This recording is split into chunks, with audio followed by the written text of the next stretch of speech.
If you search on YouTube for tips on how to grow your Twitch stream, then every man and his dog will have some tip to give. While some of them have a point, a large amount of the tips are either obvious, redundant, or just crap. In this video, I'm going to talk about some of these tips, but mostly the ones which I don't really agree with, and then hopefully we can come up with some actual decent tips that might help grow a channel. The first tip, and probably the most popular one amongst these videos, is to use a webcam. Most of the videos say to use a webcam, it'll help you interact with your audience, but they sort of say it as a set in stone rule, essentially saying you must have a webcam if you want to grow.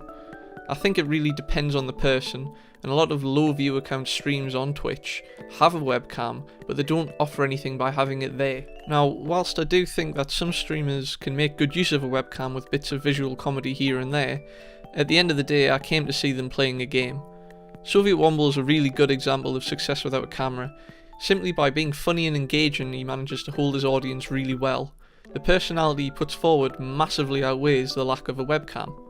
If you think you can pull off visual humour, then sure, go for it, but personally, I could not care less about a webcam.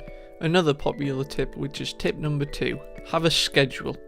Having a schedule when you're starting out is a great way to turn your hobby into a chore.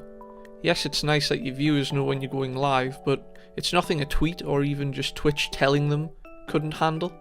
If it's a matter of committing yourself to going live in the first place, you'd probably find more enjoyment out of streaming when you want to, and not when your schedule says you have to. Worry about that shit when it's your 9 to 5. The third tip, which is often mentioned in these videos, is to use an overlay. Whilst there's nothing worse than an oversaturated, hideous overlay, that doesn't mean that you have to have one. Personally, I prefer there to be none at all. I'm really not interested in who your most recent follower was. It doesn't pertain much to me. I'd much rather your stream look stable and clear.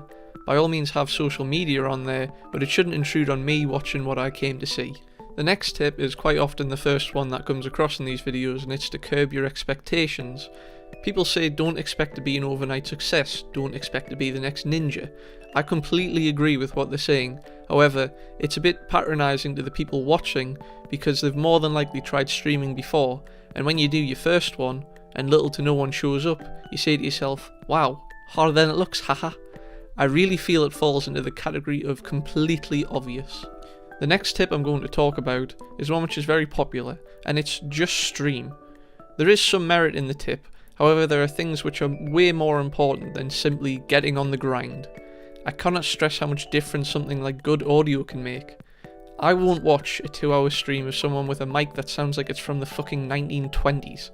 A lot of people, including me, will have a stream on in the background, and if the sound that this stream makes hurts my ears, that tab is going to be closed. Simple. Imagine if that's you. It didn't matter whether you streamed for 30 minutes or 8 hours. The audio is what made me leave, and there are many other factors that could make someone stay instead of simply streaming for longer. It would be pretty hypocritical of me if I didn't cover some tips which I think might actually be useful from a viewer's perspective. Things like have stable internet, it should be really self-explanatory. Audio quality is very important, near the top of your priority. If you want a good start for audio, get something like a Rode NT USB, it's got a good sound and it's pretty fairly priced. Treat streaming as a hobby, you'll enjoy it a hell of a lot more.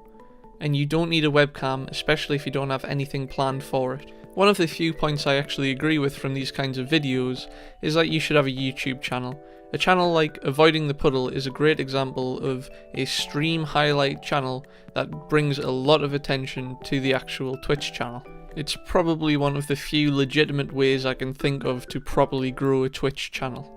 The point I'm trying to make with this video is that whilst there are hundreds of stream tip videos, not all of them are useful. In fact, most of them aren't. They claim to have tips that could help you become an affiliate, however, if the tips were that good, then everybody would be able to become one, and that's simply not the case. No matter what your overlay looks like or how many hours you put into streaming, a lot of it still comes down to luck, and that's just a matter of fact. With that being said, I'm not trying to put anybody off of streaming. If you really want to do it, then just do it. However, don't blame a lack of growth on not being able to apply these tips. It's just legitimately difficult to grow on the platform.